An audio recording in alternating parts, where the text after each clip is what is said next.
Big boss का finale है, मुझे तो बेसब्री से इंतजार है उसका। नहीं नहीं नहीं नहीं, आज मेरे सीरियल का बड़ा ही तगड़ा एपिसोड आने वाला है, मैं तो वो देखूंगी। नहीं, आज इंडिया पाकिस्तान का मैच है, मैं वो देखूंगी। नहीं, आज मेरी फेवरेट मूवी आने वाली है, मैं तो वही देखूंगी। उन चारों में टीवी को देखने को लेकर जंग छिड़ गई और उनकी आवाज सुनकर उनकी सास सरला वहां आ गई। अरे बस भी करो तुम चारों, शर्म नाम की तो चीज ही नहीं है तुम में, हर वक्त टीवी के लिए लड़ती रहती हो। अब तुम चारों में से कोई टीवी नहीं देखेगा, मेरा सत्संग का प्रोग्राम आने वाला है, आज तो मैं वही देखूंगी। इधर दो टीवी का रिमोट और तुम सब जाकर काम पर लग जाओ। सरला उनसे रिमोट ले लेती है और अपनी पसंद का टीवी देखने बैठ जाती है। कुछ दिन बाद, अगर उस दिन तुम मुझे इंडिया पाकिस्तान का मैच देखने देती तो तुम्हारा क्या ही जाता, तुम लोगों के बकवास सीरियल तो रोज ही आते हैं।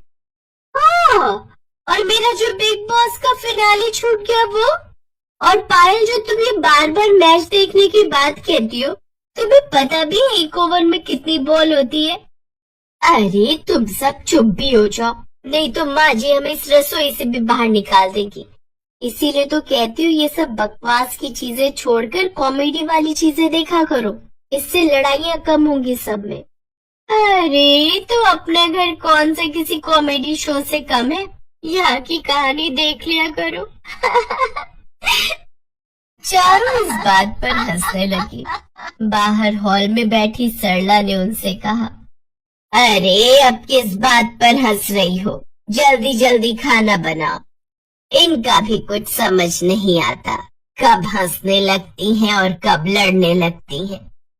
ऐसे ही शर्मा परिवार की बहुओं की कहानी चल रही थी। एक दिन उनकी सास उनसे, तुम चारों की चारों कान खोलकर सुन लो, कल तुम्हारी मौसी सास और मौसा ससुर जी आ रहे हैं।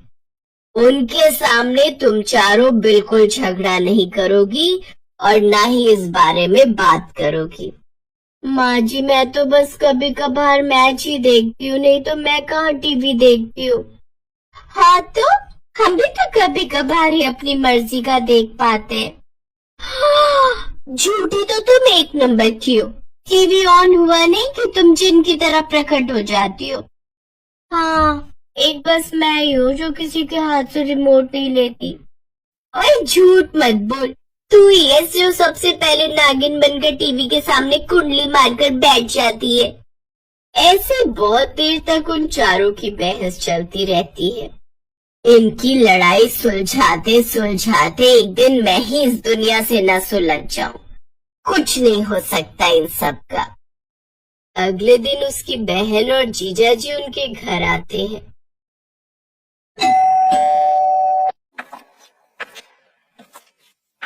अरे वाह सरला, तूने घर तो बड़े ही अच्छे से सजा रखा है। अरे ये सब तो मेरी बहुओं का कमाल है, वही सब साफ सफाई रखती है। अच्छा, वैसे है कहाँ तेरी चारों बहुएं? रसोई में होंगी और कहाँ जाएंगी, अभी बुलाती हूँ। अरे पायल, टीना, अनुराधा, रूपाली, जल्दी बाहर आओ, देखो मौसी आई है। सास की आवाज सुनकर चारों बहुएं बाहर आई और अपनी मौसी सास और ससुर के पांव छूती हैं। वाह वाह, कितनी संस्कारी बहुएं हैं, रूप गुण संस्कार सभी गुण हैं इनमें। हाँ, वो तो अभी टीवी चलने दो, तब सारे संस्कार बाहर आ जाएंगे।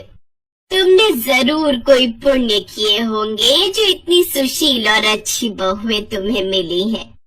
वो दोनों बातें कर ही रही थी कि तभी अनुराधा आती है।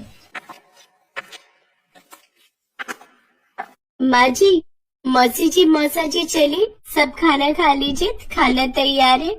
खाना खाकर मौसी और सासू माँ टहलने चली जाती हैं और मौसा जी बैठकर टीवी देखते हैं। तभी मौके का फायदा उठाकर पायल वहां आती है। मौसा जी, ये आप न्यूज क्यों देख रहे हो? इसमें तो पूरा दिन एक ही खबर बार बार अलग अलग तरीके से सुनाते रहते हैं। वैसे आजकल टेस्ट मैच शुरू होने वाले हैं, वो लगा दीजिए ना। मनोहर चैनल बदल देता है। कुछ देर बाद टीना वहां आती है। अरे क्या फालतू का मैच देख रहे हैं आप? वो स्टार प्लस पर जो नाटक आ रहा है ना, वो चला दीजिए ना। उसमें मेरा पसंदीदा नाटक आने वाला है, आप वो लगा दो। उसमें आज बहू घर से भाग जाएगी।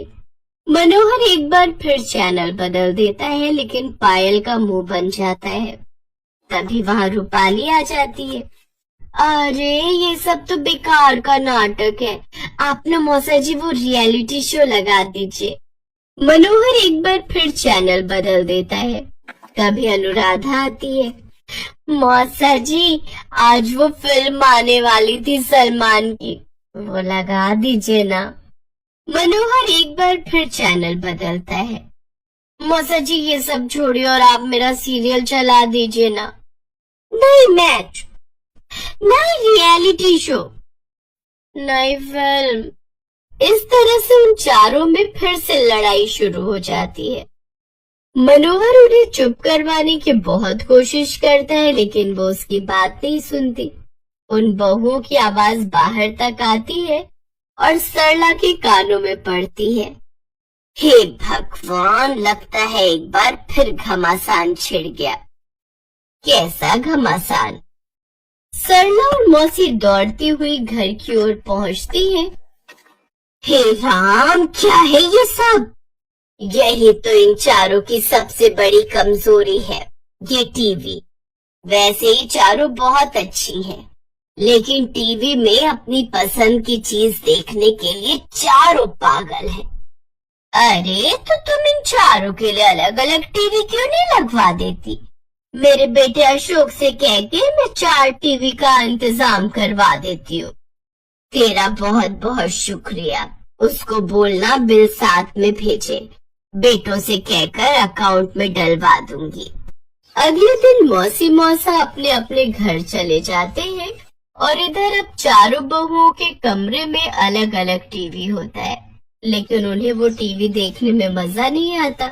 वो सभी कुछ न कुछ मिस करती है। अगले दिन सरला अपने कमरे में होती है और उसे हॉल से चिल्लाने की आवाज आती है। वो जल्दी से बाहर आती है। अरे अब क्यों लड़ रही हो तुम सब? अब तो तुम सबका अलग अलग टीवी है। नहीं माँ जी, हमें अब अपनी अपनी पसंद का टीवी 20 मिनट से ज्यादा देखने की आदत नहीं है, और बिना झगड़ा किए तो बिल्कुल नहीं। इसीलिए अब हम इसी टीवी पर देखेंगे, लेकिन सबसे पहले मेरी मर्जी का चलेगा। नहीं मेरी नहीं, मैं अपनी पसंद का देखूंगी। तो मैं